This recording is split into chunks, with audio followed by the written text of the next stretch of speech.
வணக்கம் நண்பர்களே.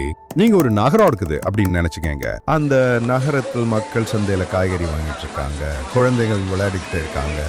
அப்படி ஒரு பிஸியான நாள். ஆனா யாருக்கும் தெரியாம அதே நாள்ல அந்த நகரம் முழுக்க அழிஞ்சிருச்சு. அதுதான் பாம்பே.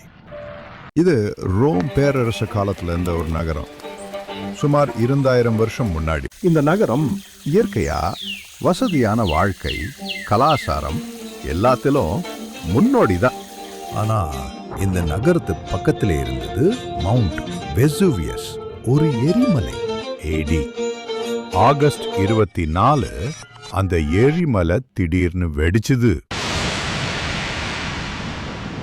மக்கள் யாருக்கும் தெரியாம அந்த வெடிப்பு சும்மா வெடிப்பர்ல, அது வெறும் 15 நிமிஷத்துல 20 கிமீட்டர் உயரம் வர சாம்பல் பறக்க வச்சிருச்சு. அதுல காட்டுல பறந்த சாம்பல், சூடு, பாறைகள் அந்த நகரத்தையே சூழ்ந்து மூடி அழிச்சிருச்சு. 2000 பேர் மேல் உயிரிழந்தார்கள்.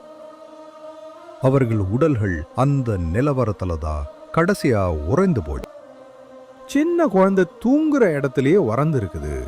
ஒரு அம்மா பசங்க கையை பிடிச்சி விட்டு ஓடுற நிலை இருக்காங்க. எல்லாம் இப்போவும் பார்க்க முடியும். 1700 தான் தொல்லியல் ஆராய்ச்சியாளர்கள் இந்த நகரத்தை கண்டுபிடிச்சாங்க. அப்பதான் உலக ஷாக் ஆயிடுச்சு. இந்த நகரம் ஒரே நாள்ல ஒரே சில நிமிஷத்துல அழிஞ்சிருக்குதுன்னு. அப்பதான் மக்கள் எல்லாருக்கும் தெரிய வந்தது.